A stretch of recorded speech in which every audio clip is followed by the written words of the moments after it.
Back it up, top it up. Ready TV. Prepaid cable TV when you're ready. Now serving Kingston and St. Catherine. Limited time offer while stocks last. Conditions apply.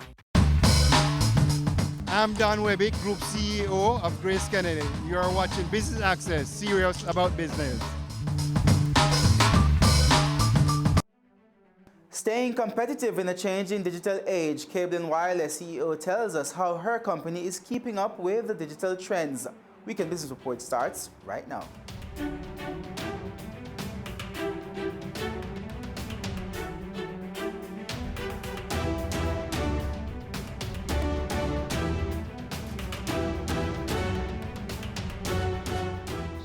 Hello and welcome to the show. I'm Kenil Gale. Thanks so much for joining us this week.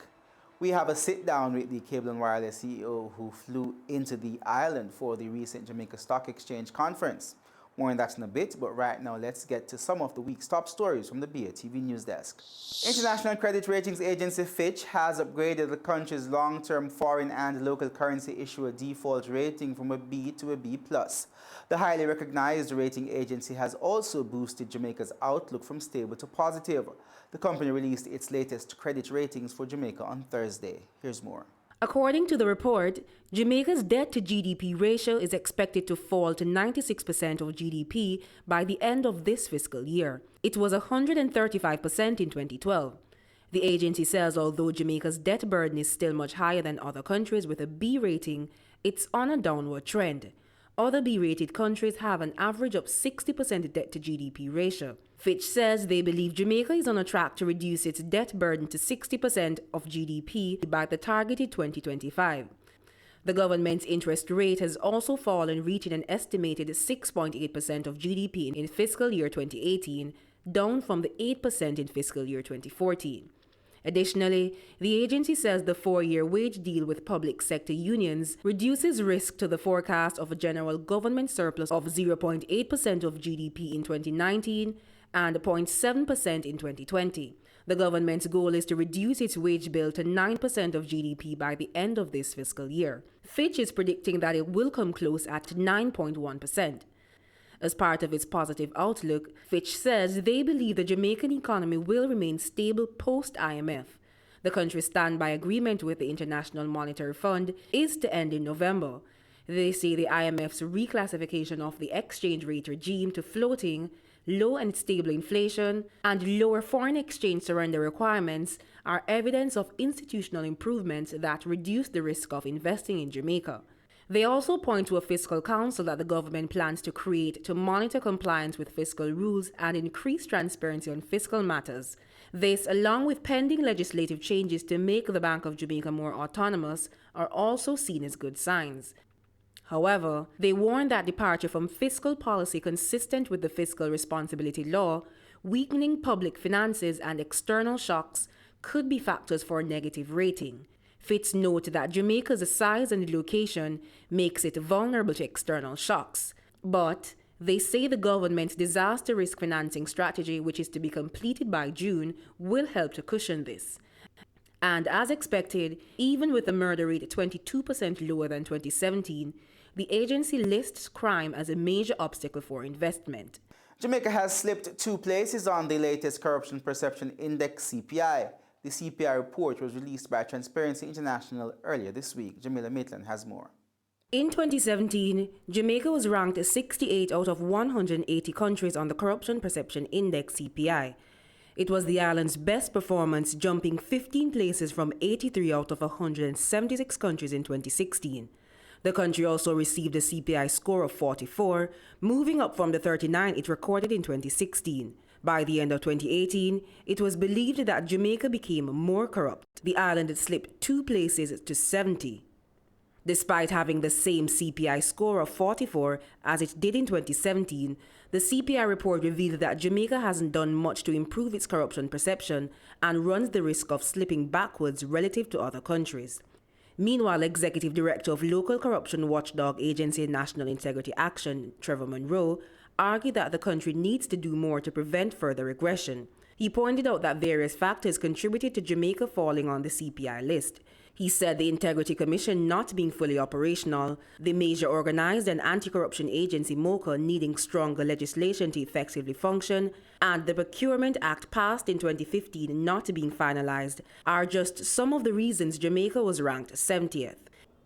Additionally, he said the Auditor General's report into Petrojam last year uncovered years of corruption at the government entity, the Special Investigation into National Insurance Fund, which highlighted several conflicts of interest, lack of transparency and due diligence, the 4-month-long probe into Duns River Falls and Park, and cases of police corruption which rocked the country last year also account for the slide. But moreover, Mr. Munro argued that the lack of swift response from the government has raised even more questions. In the meantime, Denmark was ranked as the least corrupt country in the world, while Somalia was the most. The United States was ranked 22, dropping out of the top 20 for the first time since 2011. Within the region, Barbados was ranked the least corrupt Caribbean country, with Haiti being the most. Former Prime Minister Bruce Golding says too many university graduates are either underemployed or jobless. He says this contributes to brain drain and the high number of persons being unable to repay their loans. Here's more. Former Prime Minister Bruce Golding said a study executed by the University of the West Indies, which tracked their graduates 2 years after leaving school, found that a vast number of them were unable to get jobs. In 2014, the university graduated 2,495 students. However, only 458 of them responded to the study in 2016. Mr. Golding pointed out that of that number, about 12.5% were unable to find jobs.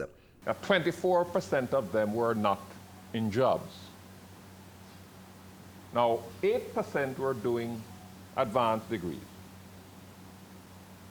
And there was a small percentage that, for a variety of reasons, some of them got married, were having children and that kind of thing.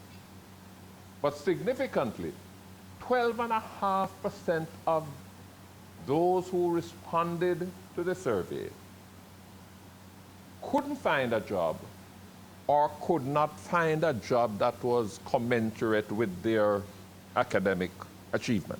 And looking at salaries, more than 50% earned less than $100,000 a month. They were looking at salaries. 25% of the graduates, 2 years after they had graduated, were earning less than $50,000 a month. 2/3 of them, 2/3, were earning less than $100,000 a month. Mr. Golding theorized that low salaries was a factor for some of the 2/3 of the university graduates who migrate each year. He said that could also explain the high number of delinquent debtors to the Student Loan Bureau, SLB. I saw in the papers recently where loans, delinquencies at the Student Loan Bureau have jumped up to something like $11 billion. I don't know how much of that is due to. I suspect that a part of the reason for that is that if you're earning $50,000 a month or even $100,000 a month, paying back your student loan is going to have difficulty competing with other priorities like food and rent. I don't know how a university student manages to buy a house. Moving on now, as technology evolves, keeping up with the trends isn't always easy for a digital business. Here's how Cable and Wireless Global does it. As the digital revolution intensifies, telecoms companies have to keep up. That is why Cable and Wireless is working to secure its customers' future. Understanding the importance of the networks we offer and making that requires huge investments, but those investments might not be visible, the need today, but tomorrow the need is going to be there. So I hope that, let's say, the country and the company always understands that we need to build now for what is coming. And that consumer understanding of, you see that everywhere in the world, people say, why do we have to pay more? But they're using 10 times more than ever before, and that is an infrastructure which is costing you a lot of capital investment. So that's one area. I always hope that both the consumer and let's say the country understands the importance of those investments and those continued investments. The second piece is really making sure that we can continuously drive the consumer behavior forward. And if you look at Jamaica, and for that matter for the Caribbean, the wave will come. How we jump on the wave and how we make it ours, that's us to develop. So. The C&W CEO says with the company having the best LTE service in Jamaica, the focus is now on using the technology to better satisfy customers. The piece we are trying to understand is to understand real in-depth consumer needs, to then be able to say, okay, how can we serve on a trend and deliver commercial, let's say, innovation to make sure that we answer those needs. That is a combination of consumer insights and digital trends. So is 5G technology on the horizon soon for Jamaica? Busy with LTE, so I think it's, 5G, the way we look upon it, when, let's say, broad trend-wise in the industry, by the time 5G will be rolled out, except for some Asian countries, but if you look at Europe and you look at the US and you look at the Caribbean region, the demand will already be so big that 5G most probably will already not be enough to answer the capacity. So you will always need, in this side of the world, the fixed backhaul network to back it up. But this for me, the way I look on it, it's just technology which gives you more speed and more bandwidth, like the same as in the fixed network, which is just a continued trend. I'm by far more interested in what do we do with it?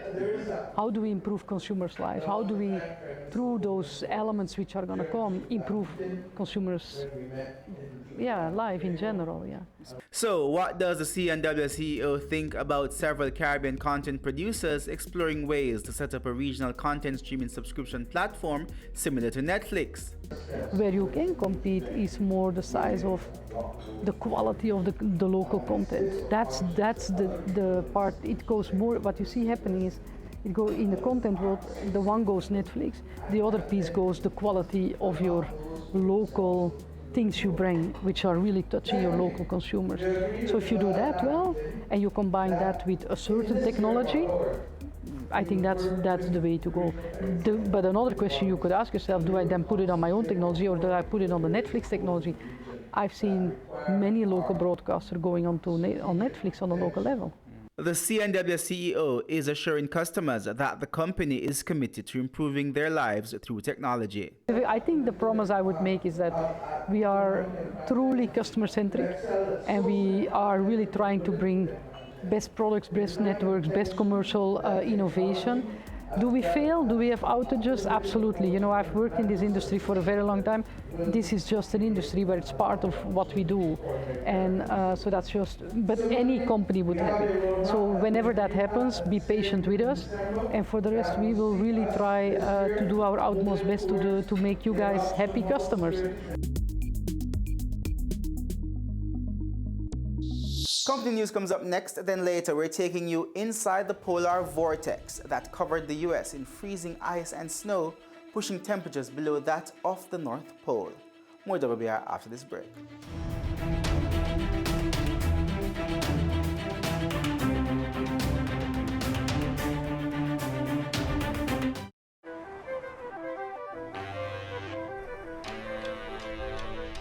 The Nissan X-Trail with All-Mode I Technologies.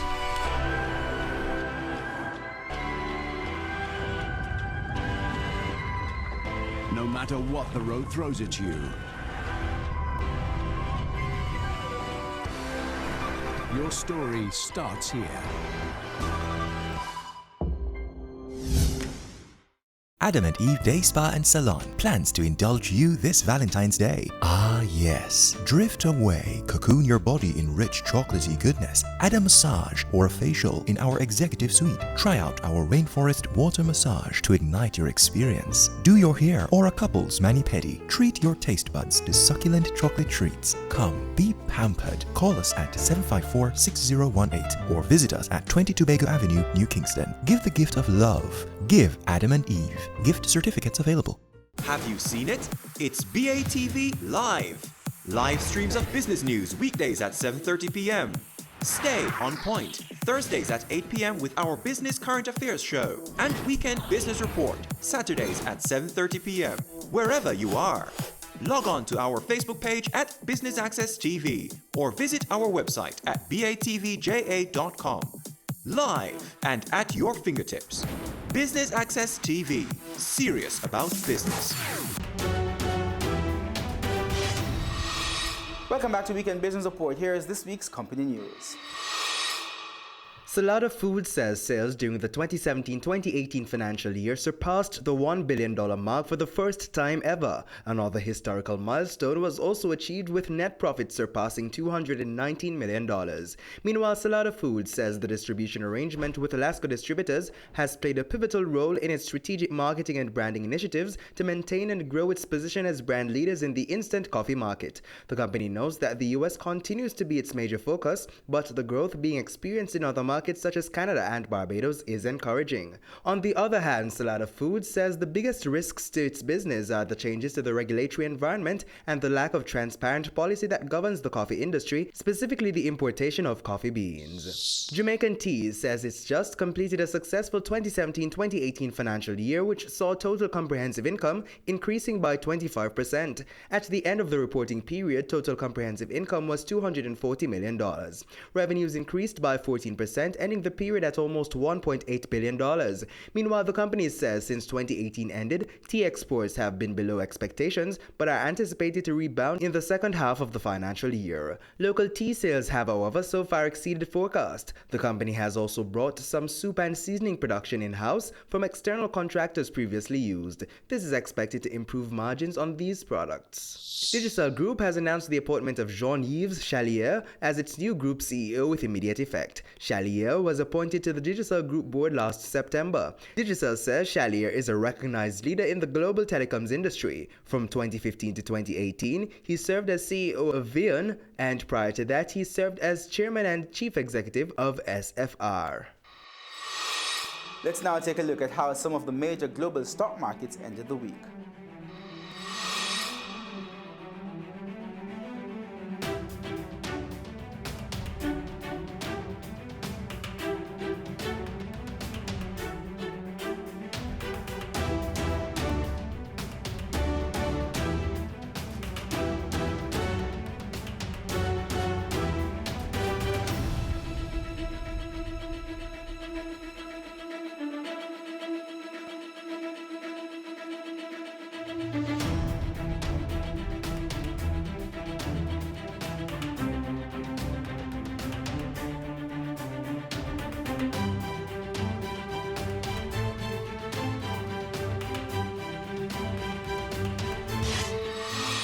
When we come back, more of the week's top stories from the BATV News Desk, so stay with us.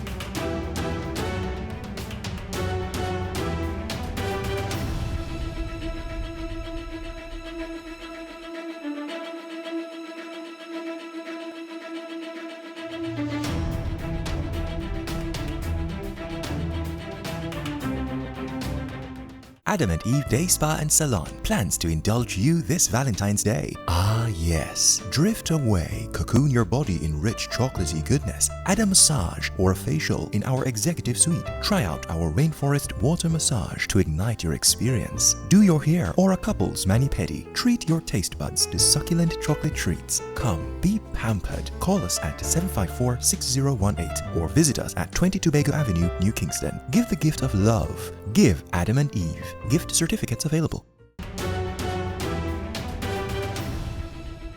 Welcome back to Weekend Business Report. Spanish Court Hotel has opened its posh new S Hotel in Montego Bay. The luxury hotel, located on the tourist city's iconic hip strip, boasts 120 rooms. Its opening brings an end to the 7-year closure of the property, which was part owned by the government. Prime Minister Andrew Holness says the opening marks the government's goal of fully utilizing Jamaica's assets. Jamila Maitland tells us more. Prime Minister Andrew Holness says the Montego Bay property located on the popular Gloucester Avenue has been out of use since 2010. That's when the Crissa Group, led by Christopher Issa, initiated interest. The Prime Minister says the property was one of the many assets that the country has underutilized or was out of service. Jamaica has incredible assets, but we're not using them. And those that we're using, they are underutilized. This asset, for over a decade, was unused. An incredible piece of our tourism history just lay there doing nothing, not adding to our growth, not employing. It was just there. Clearly, it took a businessman, an entrepreneur with initiative, but someone who could take risk. The hotel, which sits next door to the Doctor's Cave Beach, features a rooftop bar with views to the beach, a cafe, 2 restaurants, a spa, gym, an infinity pool, and an outdoor bar. The Crissa Group acquired the property, which was jointly owned by the National Insurance Fund and the NCB Pension Fund, for a reported $7.5 million. They also spent another $12.5 million to renovate it. Now the S Hotel, valued at $7.5 billion Jamaican dollars, is the second hotel with the Spanish Court brand in Jamaica.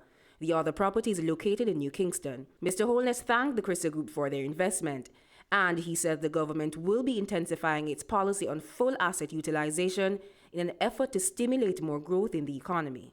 We will be looking at all the assets in the government's portfolio, and through a process that is competitive and transparent, we will be making them available to the private sector, to persons who demonstrate the drive, the interest, the entrepreneurship, persons who are risk takers, to take these assets and make something of them for the people of Jamaica.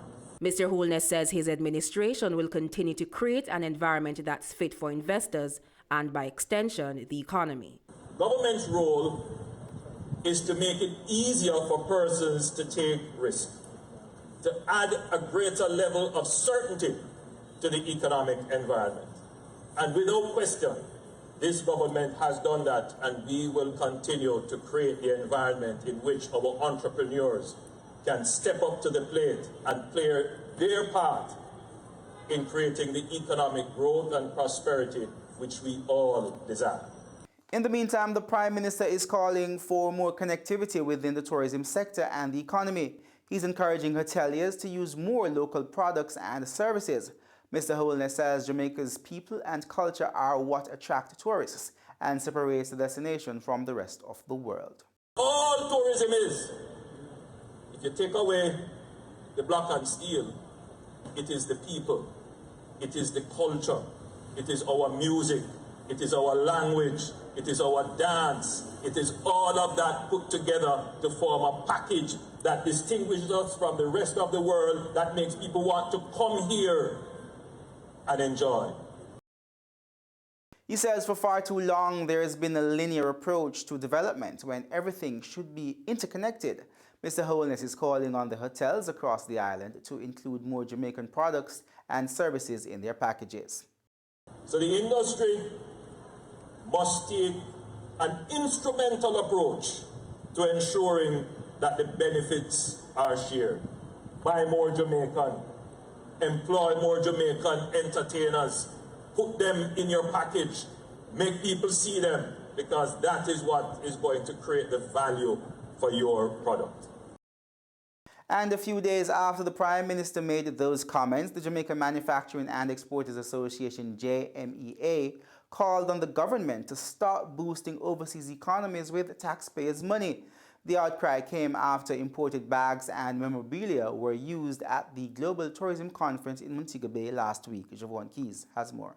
President of the Jamaica Manufacturers and Exporters Association, JMEA, Metri Siaga, says it's disappointing that another government entity has failed to allow local manufacturers the opportunity to provide goods and services for events. This concern is due to the use of imported bags and memorabilia at this week's tourism conference. We are concerned that another government agency has gone ahead and without giving local manufacturers an opportunity to produce local goods for the government of Jamaica is concerning. And we now have international people pointing this out to us. We have been saying it as a JMEA for many years. And we continue to say how bad it looks, that we are not giving our own the opportunity to even quote on these issues. BATV News asked Mr. Siaga if he thinks time or cost factored into this decision. However, he says he is not aware of any proposal or bid being requested from any local company. He adds that this continues to set a bad precedent and expropriates from our local economy. The truth is we don't know and we won't know now because no local company, to the best of my knowledge, was given an opportunity. And it speaks to a mindset that we are not adhering to when we don't give local companies the opportunity to bid on projects like this. Now, price is not always, the lowest price is not always the best price. And I continue to say this. When we have international persons coming here, international media coming here and saying, why are your bags made in China and you're talking about linkages? That is press that we don't want or need. Mr. Siaga further says that the Jamaican government must take every effort to make their purchases local. No, I'm not saying that individuals who are spending their own money shouldn't have a choice, you know. But when the government of Jamaica is spending Jamaican taxpayers' money, I think it is their commitment. It is imperative that they find a way to buy local. And that's a position that I'm not willing to defer from. Our news team reached out to the Ministry of Tourism for a comment. However, up to news time, they were still reviewing the statement. When we come back, colder than Antarctica, the U.S. battles another polar vortex. More on that after this break. Adam and Eve Day Spa and Salon plans to indulge you this Valentine's Day. Ah yes, drift away, cocoon your body in rich chocolatey goodness, add a massage or a facial in our executive suite. Try out our rainforest water massage to ignite your experience. Do your hair or a couple's mani-pedi. Treat your taste buds to succulent chocolate treats. Come, be pampered. Call us at 754-6018 or visit us at 22 Bago Avenue, New Kingston. Give the gift of love. Give Adam and Eve. Gift certificates available. Have you seen it? It's BATV Live. Live streams of business news weekdays at 7:30 p.m. Stay on point Thursdays at 8 p.m. with our Business Current Affairs show and Weekend Business Report Saturdays at 7:30 p.m. Wherever you are. Log on to our Facebook page at Business Access TV or visit our website at batvja.com. Live and at your fingertips. Business Access TV. Serious about business. Welcome back to Weekend Business Report. A brutal cold wave brought temperatures lower than Antarctica to the American Midwest on Wednesday, grounding flights, closing schools and businesses, and raising hypothermia fears for homeless residents. America's third biggest city brought to a halt. Colder than parts of Antarctica, frostbite can occur in a matter of minutes. Schools and businesses have been forced to close. Transport and postal services cancelled. Police have even reported robberies at gunpoint for coats. Brutal. It's the coldest I've ever been. And it's like hard to take a breath in. It's affecting my lungs a little bit. It's really, really dangerous out right now. The brutal freeze has already claimed lives, some caused by hypothermia or freezing, others by fatal car accidents. State emergencies have been declared in Wisconsin, Michigan, and Illinois, as well as the Deep South, Alabama, and Mississippi. If you don't need to be outside at this time, don't go outside. These are actually a public health risk, and you need to treat it appropriately and with that effort.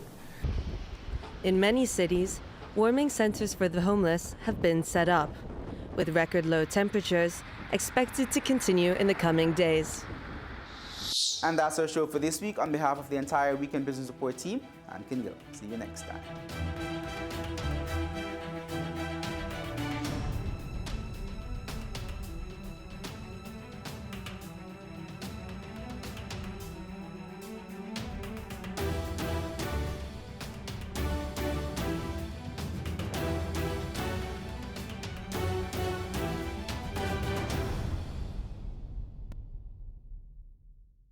Adam and Eve Day Spa and Salon plans to indulge you this Valentine's Day. Ah yes, drift away, cocoon your body in rich chocolatey goodness, add a massage or a facial in our executive suite. Try out our rainforest water massage to ignite your experience. Do your hair or a couple's mani-pedi. Treat your taste buds to succulent chocolate treats. Come, be pampered. Call us at 754-6018 or visit us at 20 Tobago Avenue, New Kingston. Give the gift of love. Give Adam and Eve. Gift certificates available.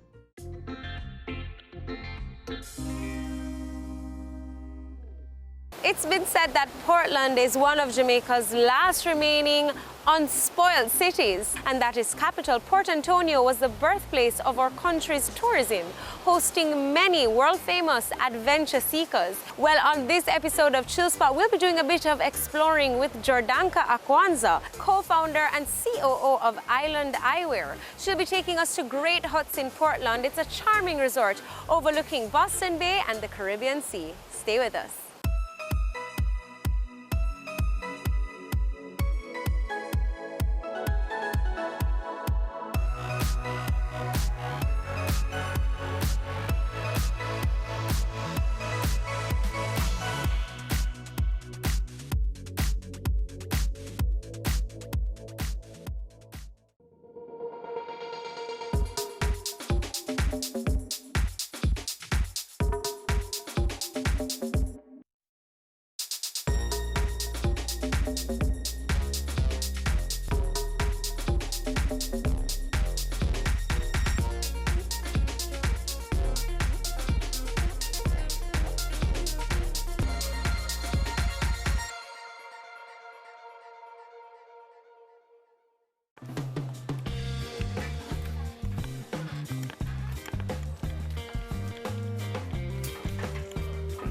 Oh, there she is.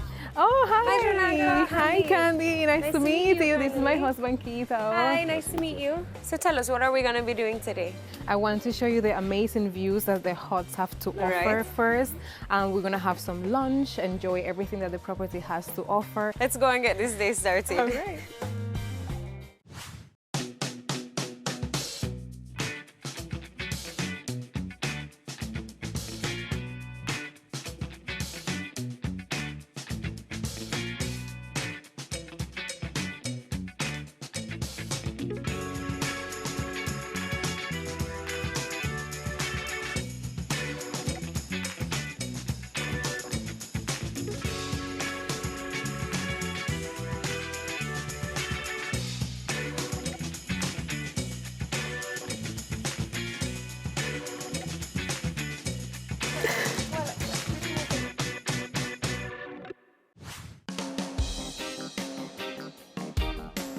This property is so exquisite. It's really beautiful, and that tour was just, it was everything. It is one of a kind. I really love how they incorporated the accommodations within nature, and nature is entirely undisturbed here. Very lush, very natural, very beautiful. I like it. I like it. So we want to talk a little about the professional side of you, of course. Talk to us about your company, Island Eyewear. So Island Eyewear was founded in 2004. It's a family business, my husband and myself. Back then we had other directors in the company, but they are no longer with us. So it's been over a year since it's just my husband and I just directing and operating everything with the company. Our vision was to just make Island Eyewear the one-stop for eye care for Jamaicans. We wanted to make it affordable. We wanted to make it accessible for everyone. We wanted to change that mentality about eyeglasses being a luxury item, only available for certain people. Optical. How did you get started in this industry? Well, actually, it was my husband's master plan. He had previous training in the optical field. He is the master of laboratory work. So he has a great passion for that.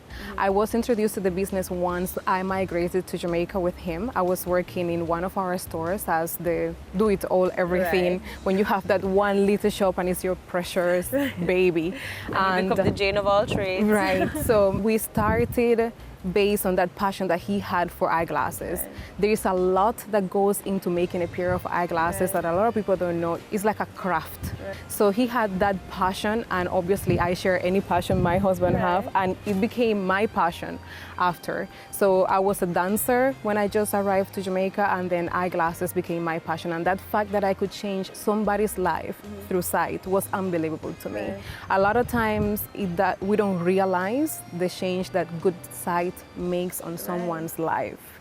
Coming up, what are some of your achievements in the industry so far? As I mentioned before, we started with that one store. Right. Today we have 15 Oh, stores. wow.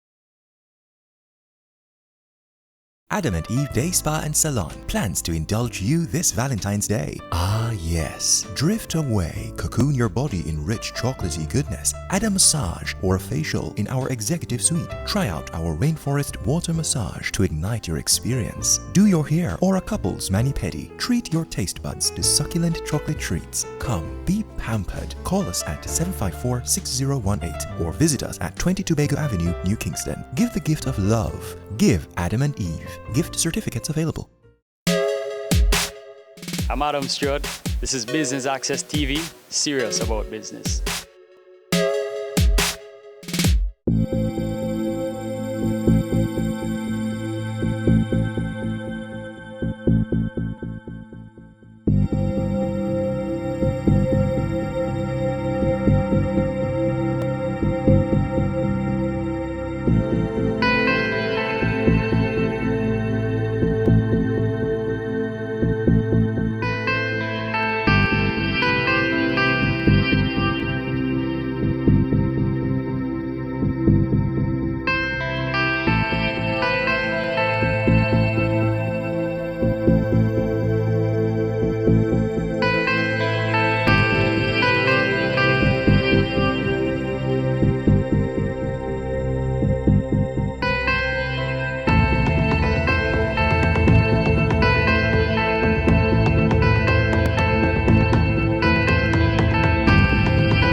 Now, what are some of your achievements in the industry so far? As I mentioned before, we started with that one store. Right. Today we have 15 Oh, stores. wow. So that is one of the greatest achievements that I can start with. We have many, but the fact that we have, we had that mission of bringing eye care to everyone, having as many locations as possible was the major achievement that we set out to And to that's do. brilliant. Congratulations. Thank you. And also, we have our Framing Futures campaign where we provide free eyeglasses to children 9, 10, and 11 years of age. Oh, So the that's fact that nice. we can bring eye care to children that don't really have it, make it easier for parents that have to worry about other more important factors like school fees and books and uniforms and lunch money and transportation. So they don't have to worry about their eyeglasses for their child. And the child get that head start on preparing themselves for GSAT exams, which is around that age. So that's one of our other achievements. And also the fact that we have our recycling campaign. So Island Eyewear uses proceeds from our eyeglasses to build recycling bins. Right now we have throughout Kingston, and we are going to be expanding into St. Catherine and other areas in Jamaica where persons can put their plastic bottles, and then we have our processing plant where all of these plastic get compressed and processed. So that's another great achievement that we have. And also your contribution, yes, to the environment. And our main manufacturing, our main laboratory facility is completely off the grid, so we use solar power. Oh, lovely. So anything that has to do with conserving our environment is a great achievement for Island Eyewear. Bringing eye care in an affordable way to everyone is a great achievement for us as well. And we have been able to manage that in the 13 years that we've been operating. Well, congratulations on that. Thank you.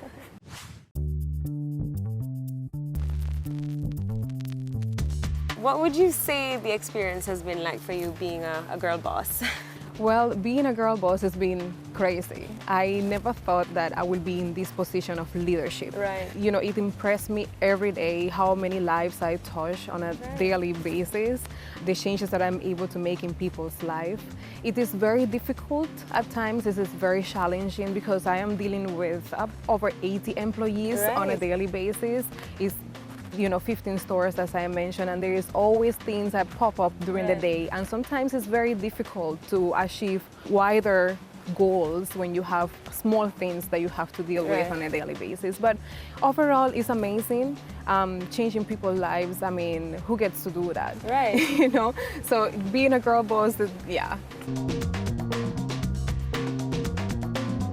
You work with your husband very closely in business. How do you kind of separate the business and the personal? Well, I am very lucky. I have a background in dancing, and you might feel like, what's the dancing has to do with it? So there's this saying when you are either an actor or a dancer that says the show must go on. Right. So I was taught to separate my personal life from my professional life. Right. So whenever there is an issue at home, it has never been reflected in the workplace. So we always keep it professional. We owe it to our team to keep it professional. And it's a plus. I mean, who better than my lifetime, better have partner to do business with. Yeah.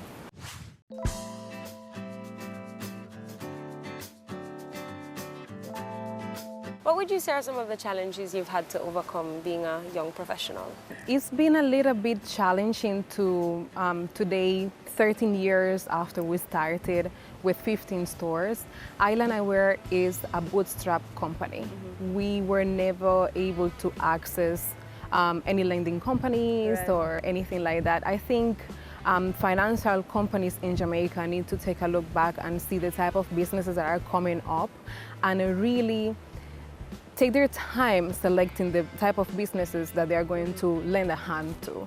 And the difference that business can make in the Jamaican society and in the Jamaican culture, and see where we could be if they had lent a hand to those companies that really were looking into making a change into people's life, and it wasn't just here to make some money.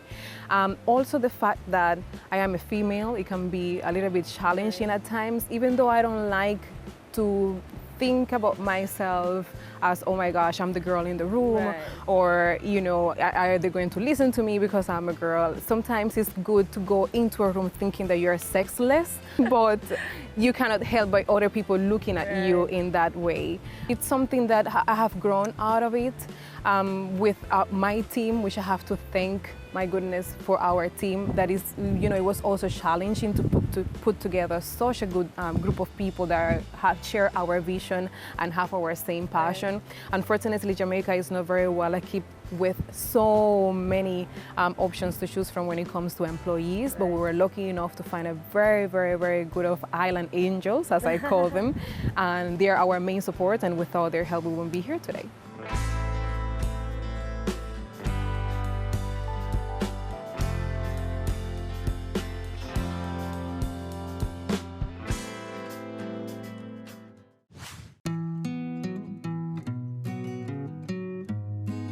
Now, what sort of impact do you hope to have in the industry? We would love to see other companies join us in our mission of bringing free eyeglasses to children. A better, more educated Jamaica, they will definitely have a better future. And we have to start with the younger generations. Absolutely. So any child 9, 10, and 11, and even if they want to provide for any other age group, it will be great. We also have our recycle initiative, where we're trying to keep Jamaica clean. And we're not just going to the beaches and clean the beaches after the plastic has already arrived and has already damaged our wildlife and our vegetation. We tend to prevent that plastic from making it into the gullies and making it into the oceans. That's where the plastic does the entire damage. And we would love to see more people being more cooperative on recycling in any way possible. As I say, our beams are all out in Kingston and we will be implementing even more. So it will be great to see other companies joining and also Jamaica in a whole being more conscious of our environment, which is very important to us. We are here in this beautiful place. We have to take a second, take it in and think about what this place will look like if it was just a dumpster, if we didn't have this beautiful ocean and these luscious trees all surrounding us now.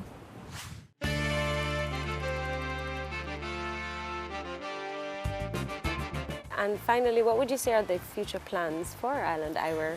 Island Eyewear plans is to continue having a positive impact on our community, starting from Jamaica and expanding outwards into the world. We don't want to stop here, we don't want to stop where we are, we will keep on going. And if I'm not here tomorrow, if my husband is not here tomorrow, our team will make sure that our dream and our vision will live on. Our vision of a better, cleaner Jamaica with better sight and a better future. Oh, that's lovely.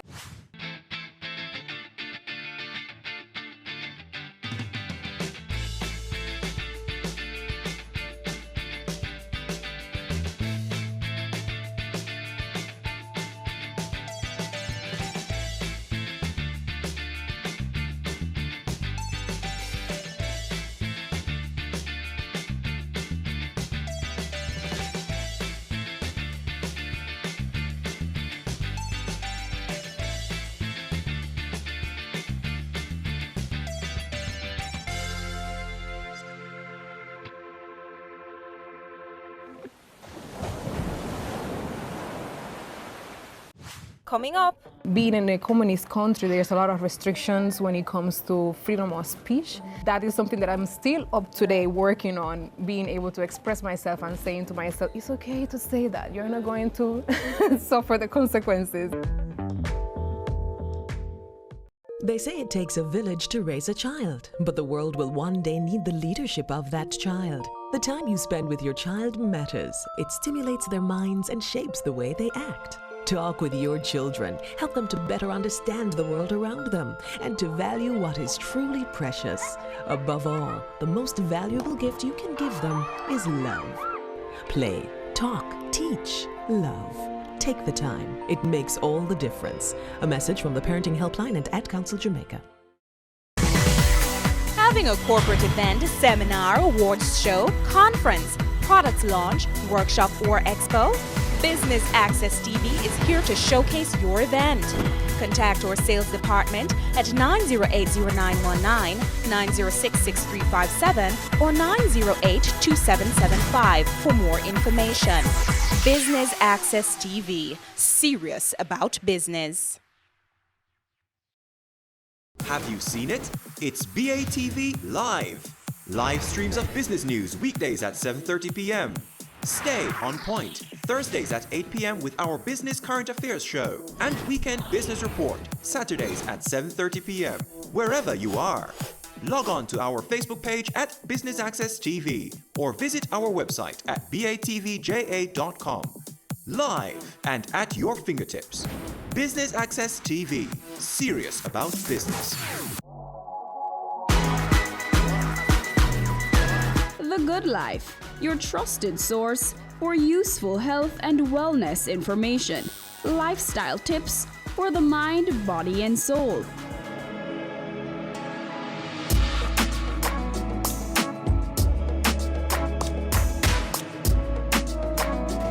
Tune in Tuesdays at 8:30 p.m. on Business Access TV.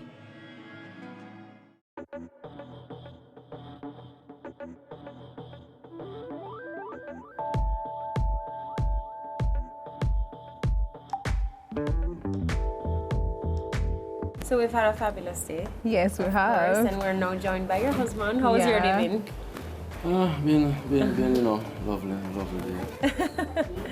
Enjoying the property. A lot of rest. So Jordy, how would you describe yourself? Well, I am mostly happy. I am a very understanding person. I usually try to put myself in others' shoes before I judge or try to get upset or anything. Right. I take my time to try to be relaxed and take in. I love nature. I love style. I love fashion.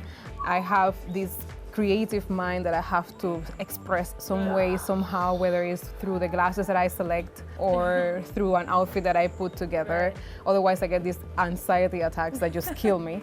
And so I'm extremely creative. I love to make things. I enjoy that satisfaction that making something give us, and a lot of us have lost somehow because nowadays everything is already made. So that is something that is definitely a part of me that I have to express daily. Now, growing up in Cuba, Yes. tell us about your childhood. Cuba is different from everywhere in the world. Right. I grew up knowing that everything is this way everywhere except for Cuba. So my childhood was completely different from anybody else's. I lived with my grandmother until I was 9 years old, and then I moved with my mom. And my dad was always traveling, but he always had that influence in me, and a lot of what I am today, I have to thank him and my mom, and also my two grandmothers that had that great influence in me. I went to school. I went to high school. High school in Cuba is just up to 9th grade, which is different from, so it's 7th, 8th, and 9th grade.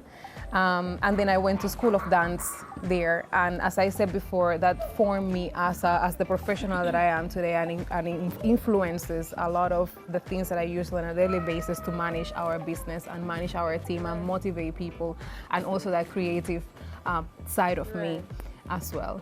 So being in a communist country, there's a lot of restrictions when it comes to freedom of speech. So that is something that I'm still up today working on, being able to express myself and saying to myself, it's okay to say that. You're not going to suffer the consequences. There's freedom of speech on this side of the world. So it was very, very different. Quito. Excuse me. Hi. Good afternoon. Welcome Good to afternoon. Breakfast. Thank you. I understand you like to have lunch with us today? Yes. Yes. Here is our lunch menu.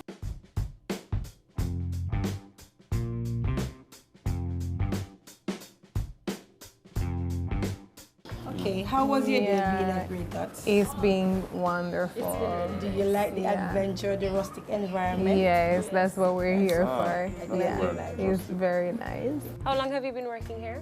I've been working here for 2 years. Okay. And so far I like it. Just about Yes. I like to meet different kind of people, religions, culture. So you are from Portland? Yeah, I'm just right across the street from here. Oh, not far at all.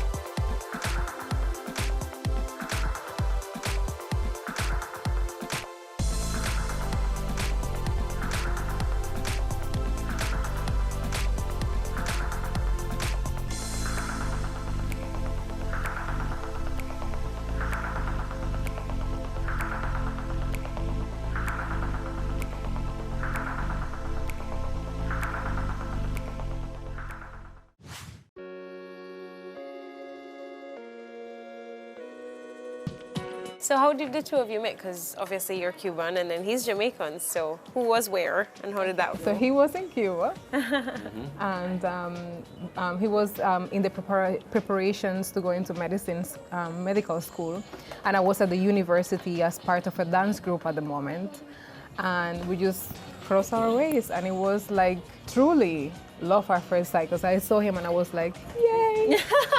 Like you. I got that gut feeling. So we were both in Cuba when we met. And then the rest is history. Yeah, here we are, 15 years after. So Jordy, do you have any siblings? No, I'm the only child. An only child? I am the only child from my mom and my dad. Oh, wow. Yeah, and I am not spoiled at all, I promise. It was very rough growing up as the only child.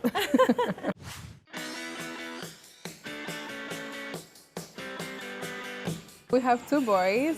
Zab and Enzo. Zab is 5, Enzo is 4. We had them back to back, and they're just a handful. It's very challenging every day with 2 boys and the business and everything, and we don't outsource help around the house. We are do-it-yourselfers for everything, housework to the way that we do the business. No helpers, nothing? Never had a nanny. We never had a helper. We never had a gardener. Oh, wow. So we just do everything. We really, really enjoy, that satisfaction that doing it yourself brings to your life.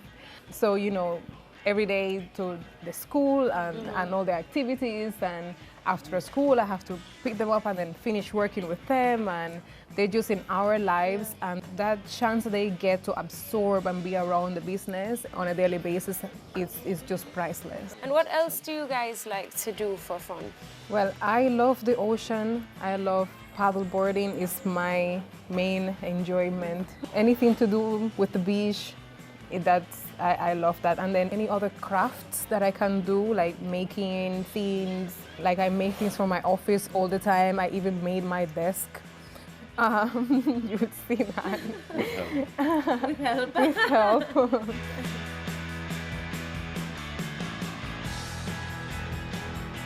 I'm a bit of an adrenaline junkie. Motorsports, I probably enjoy surfing more than paddleboarding. Right.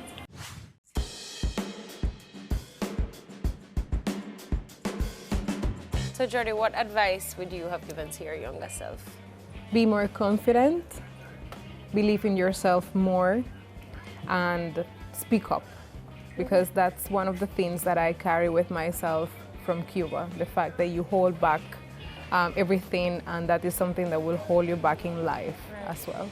Well guys, thank you so much for a great day at Great Huts. And the food, of course, was delicious. It was amazing. The presentation was incredible, and it tasted delicious. It was really good.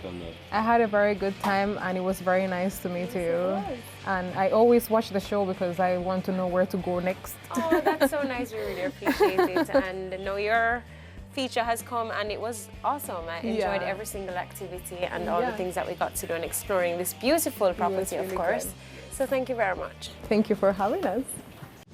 And that's where we'll have to leave things for this episode of Chill Spot. Remember, you can check out past episodes on batvja.com. Until next time, I'm Candy. Bye. I have 2 boys.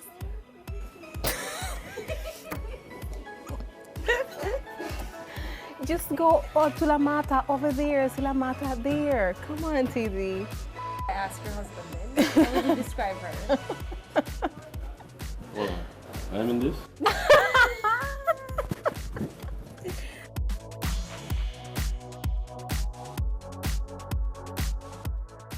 On this episode of Chill Spot, we'll be doing a bit of exploring with Jordanka Akwanza.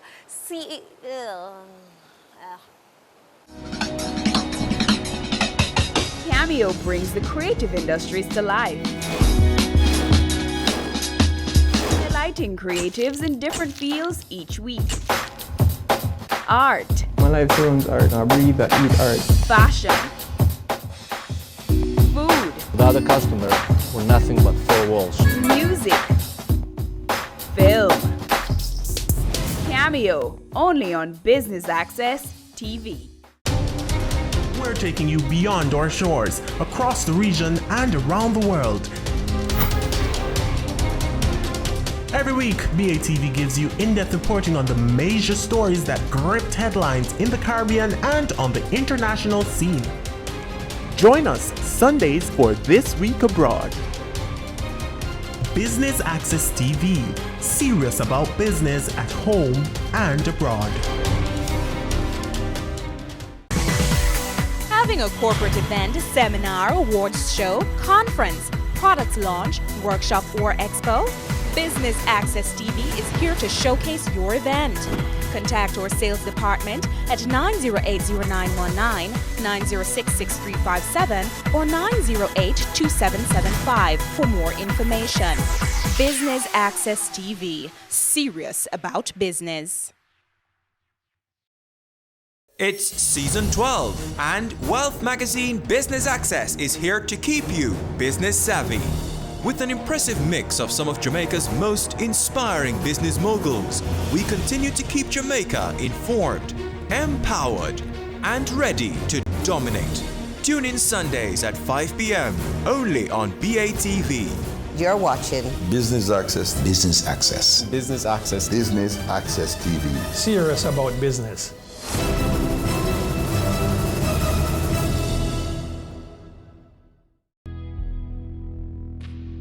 All human life is precious. Respect life. No more senseless killings. No more.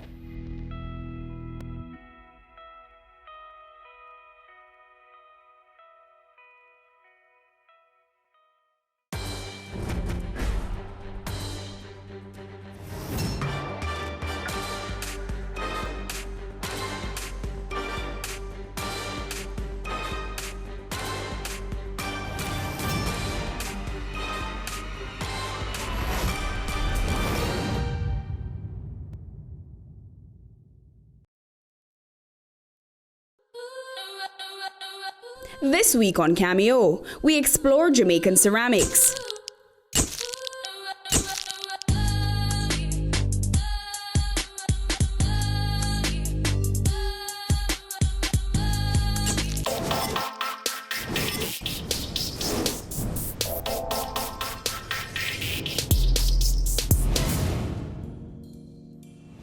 I'm an artist, and I set up my own studio to basically make what I want and hopefully sell enough that I can keep making more.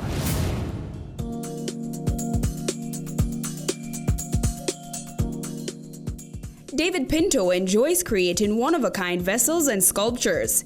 His studio also produces a range of functional pottery for sale on location at select stores, galleries, and at island hotels and villas. His work is a part of the permanent collection of the National Gallery of Jamaica and numerous private collections in Japan, the US, and Jamaica. I stopped by his studio at Good Hope. I make a whole range of work in clay. I make functional dinnerware, a range of sizes of mug and bowl and plate and cup, which are ongoing and people can add to and replace the same size. Then I make more one-of-a-kind pieces. These little bowls here are in part decorative, in part sculptural. I make all sorts of other functional items and then also some sculpture. I decided about, 25 years ago that I was going to move back home, try and do what I love, which is making stuff in clay, and see if I could basically afford to do that. And the fact that I'm still here is, I guess, ultimate success. Within that framework, there are lots of different high points. I've enjoyed being involved with the National Gallery when I was. Being an invited artist there is flattering to have a group of clients, patrons, people out there who like what I do and ask for it. One of the things that at the very beginning I set up was international workshop. I was living in New York City for a while. The studio I was working at there, when I told them I was moving home to Jamaica, they sort of laughed at me and said I was going to end up in the bush with gray hair and hiding away from people and losing track of what was happening in the world of clay and art and the bigger world. And they said, organize workshops, invite us down, we'll pay to come down and take over your studio and you can have people there to teach. And the top shelf over there are some of those different visiting artists who've come down, and basically every year someone comes down to work in my studio with me, and it's people who are leaders in the field. And that's been extraordinary. This year we have a couple of scholarships of locals who are going to be involved as well, students from the School of Art, and they'll have a chance to work with some of these leaders in our field as well, which I think is a very significant shift when your point of reference is the best in the world.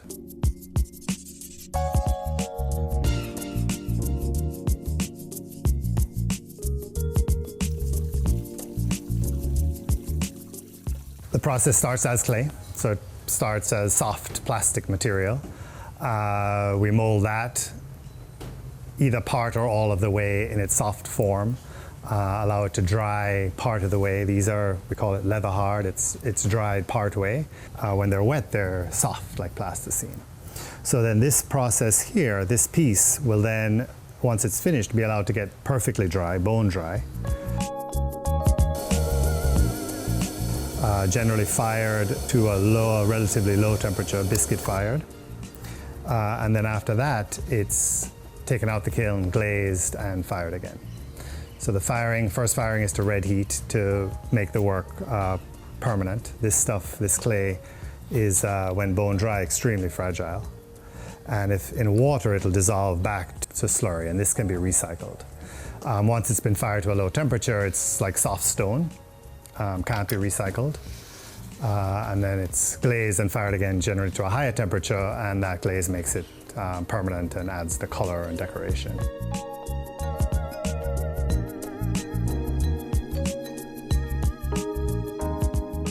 There are lots of challenges which are related to the medium. So there are lots of issues with getting clay to do what you want it to do and dry in the right way and go through the process. Then there are challenges in terms of most artists are not so good at marketing and promotion. So there's that side of it. And then there's raw materials, because a lot of what we need is not easily available locally. And so then it's import-export scenarios. And I think the biggest surprise to me and the biggest challenge and maybe disappointment is that it's easy to import.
Market research and find out what the market wants and actually make what the market wants and have a way to market it.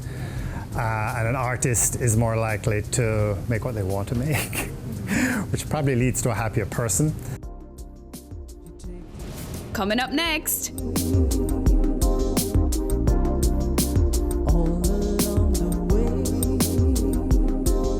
Adam and Eve Day Spa and Salon plans to indulge you this Valentine's Day. Ah yes, drift away, cocoon your body in rich chocolatey goodness, add a massage or a facial in our executive suite. Try out our rainforest water massage to ignite your experience. Do your hair or a couple's mani-pedi. Treat your taste buds to succulent chocolate treats. Come, be pampered. Call us at 754-6018 or visit us at 20 Tobago Avenue, New Kingston. Give the gift of love. Give Adam and Eve. Gift certificates available.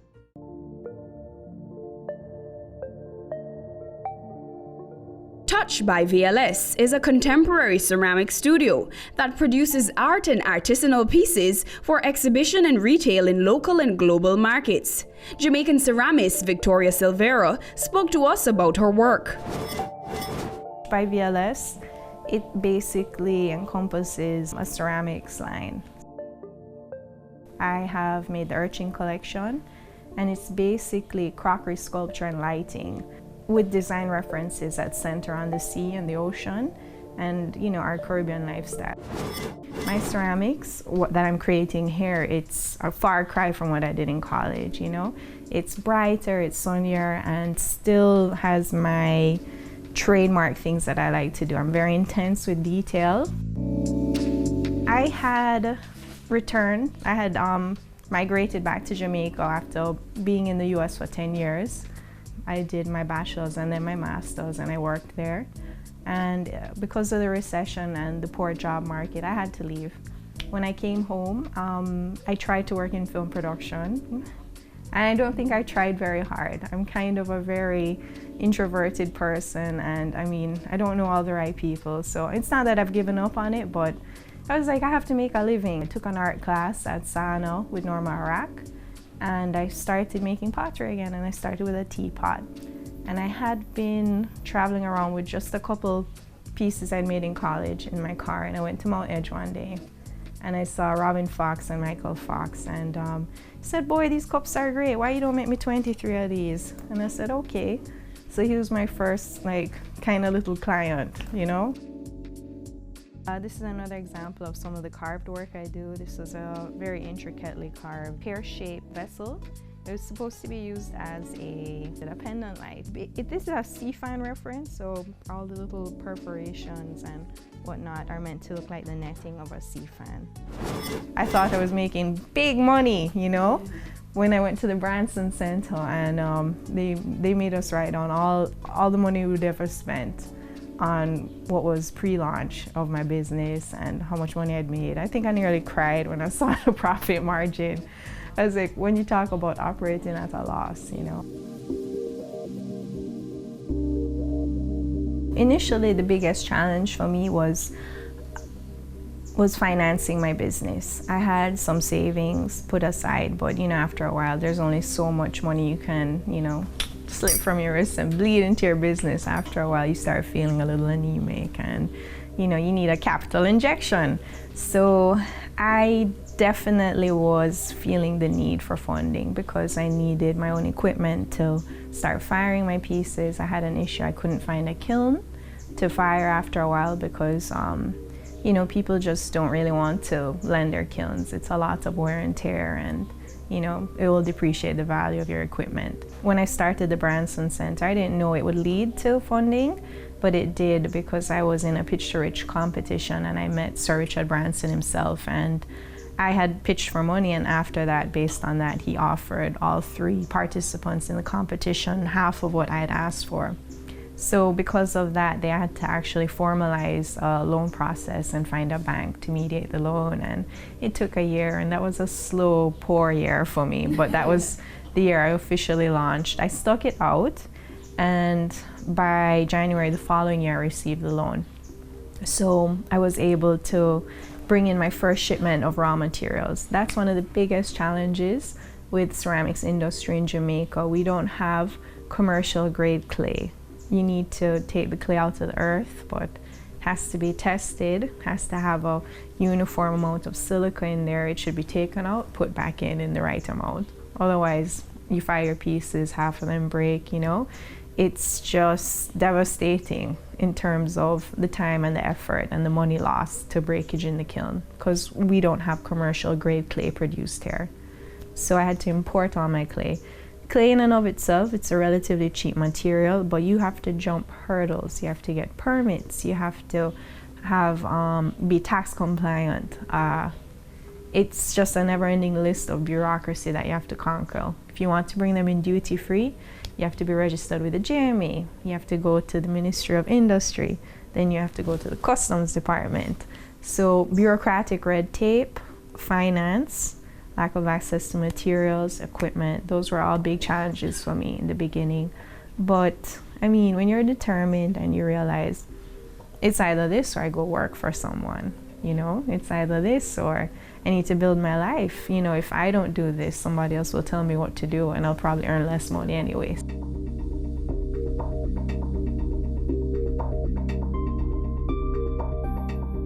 I noticed that industries where there are like technical schools and spaces already set up, infrastructures in place, that there is hope for, you know, more successful and thriving industry.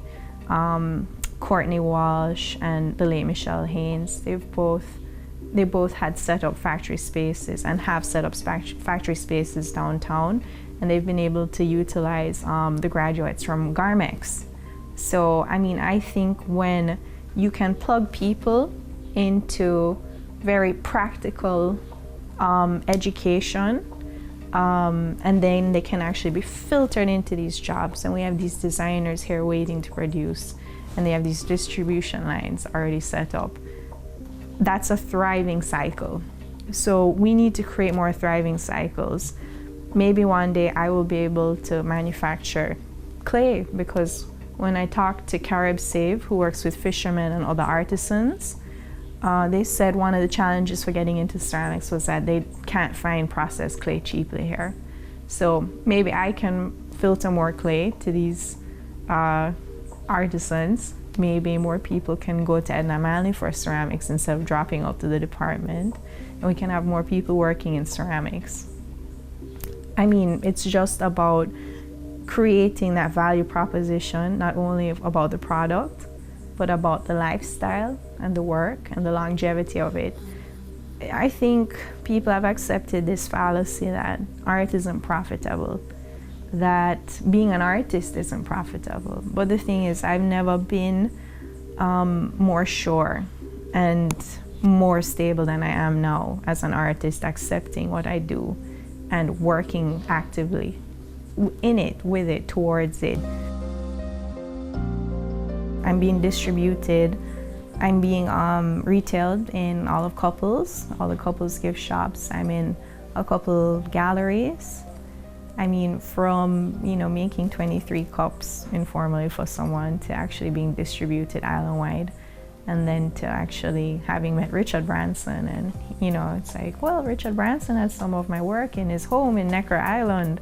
My pieces have traveled the world in a way that I haven't yet, and it's kind of ridiculous to me. It's funny.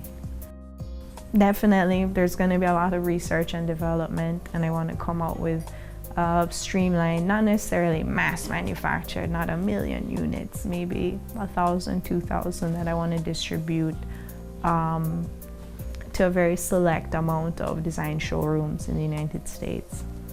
And it's also been on my mind. I want to attend a lighting convention and kind of get more into that industry and commercial clay production. When I say commercial, I mean construction as well. Coming up next.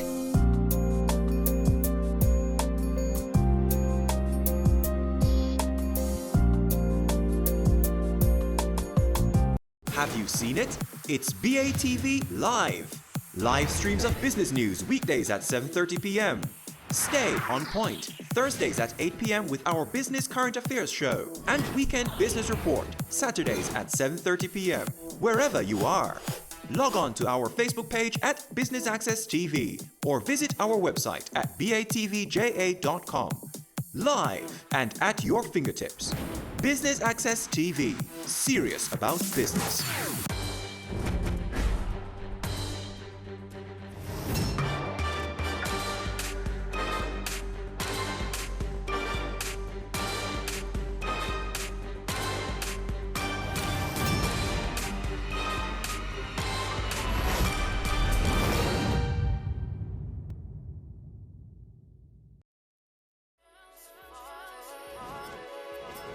The Jamaica Business Development Corporation, JBDC, has been established as one of the premier business support organizations in Jamaica and is well respected by clients and funding institutions alike.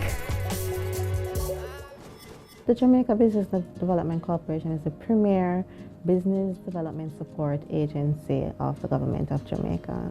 And what that means is that as businesses grow, we are really trying to encourage the movement of entrepreneurs and the growth of businesses in Jamaica to boost the economy.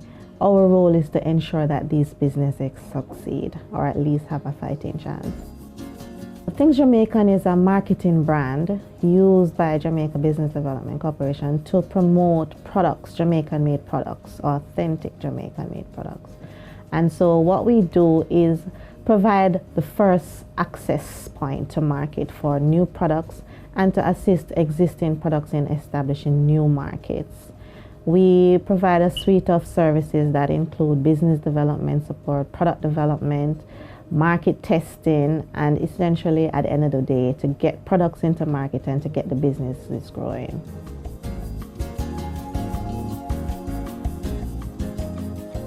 Well, we have seen numerous clients over the years come in with just a brainstorming idea and have been able to transform those clients into real businesses with successful products moving from local markets into export markets. And so that for us is the success. We want persons to dream big and then help them to implement their dreams. And we have seen numerous clients grow. And our success stories really climax when they branch into new markets and they become independent of the organization and can now handle their business growth on their own.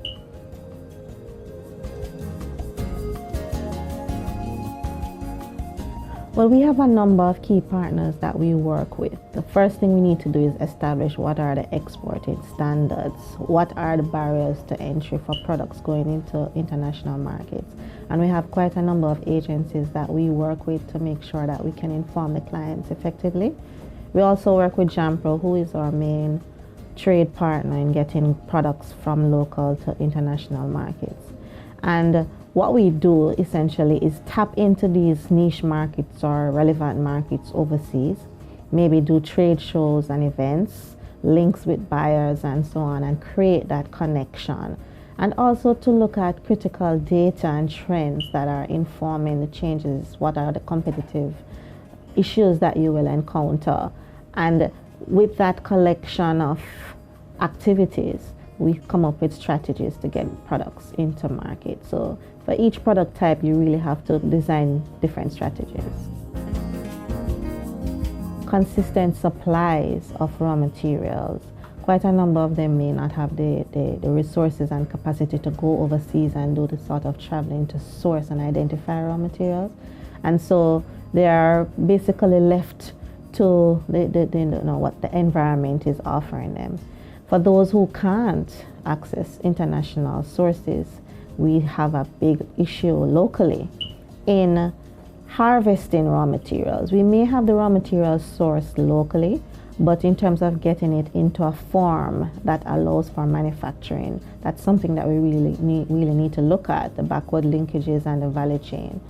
So we do have some issues in that regard, but they are pretty solvable with planning. You might not be able to solve it in the first year, but if we can really establish that there's a demand for this finished product and it requires these sort of raw materials, and we can really document what numbers are, we can inform farmers, grow this crop because this raw material source is needed. So that's the sort of planning we need to do.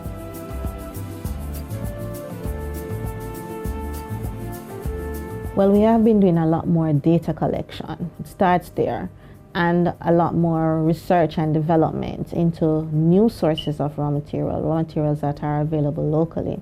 The most effective production strategy is really to utilize raw materials that are easily accessible to you.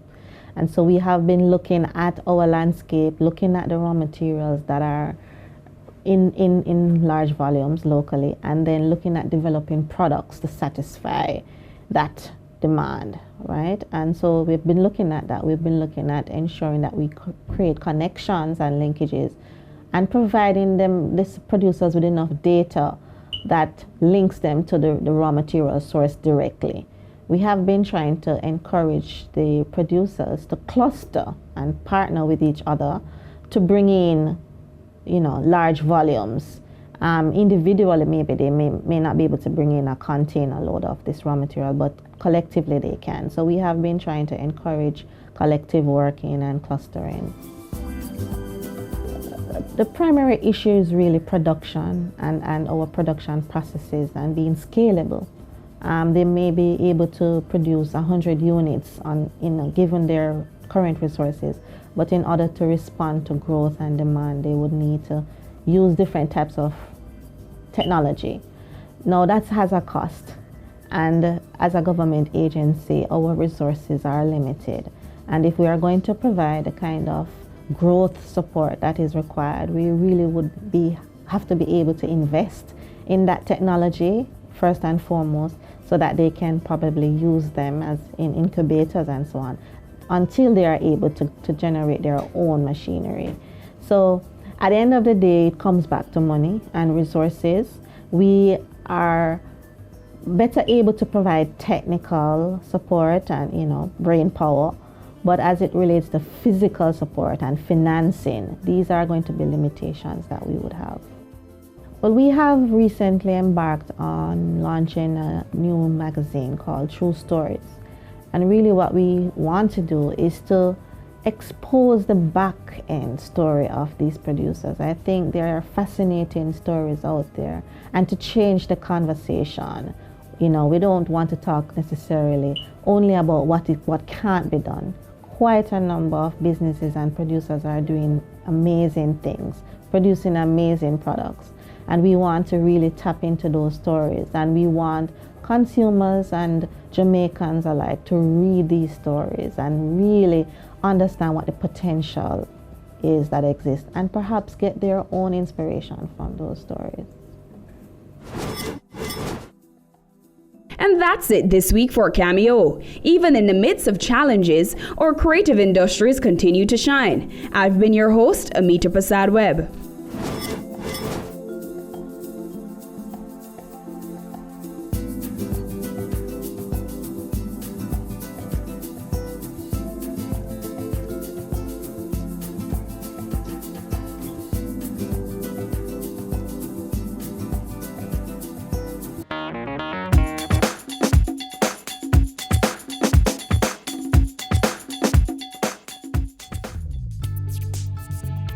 Spectrum Insurance Brokers Limited is a full-service insurance broker with access to the local and overseas markets, with over 35 years in the insurance and risk management business. We secure coverage for all classes of insurance, which include property, loss of profits, cars, all liability classes, bonds, marine, travel, health, individual and group, individual life, group life, personal accident, international health, and place insurance for all commercial type businesses. Buying insurance can sometimes be an intimidating and complex venture, but at Spectrum Insurance Brokers, we are here to help you by securing the best packages tailored to your need and pocket. Over the past 5 years or so, I've been coming to Spectrum Insurance Brokers for renewal of motor vehicle insurance on behalf of my brother. And that experience has proven to be very good. I find the staff very helpful, and they usually try to get the best rates for me, for my brother. And on the whole, it's been a very rewarding experience. Our job is to make the process of securing insurance simple and straightforward by explaining terms, conditions, and premium charges, ensuring claims are fairly handled in a timely manner, having well-trained and equipped staff at your service, and so much more. Hi, my name is John Mafood from Jamaican Teas.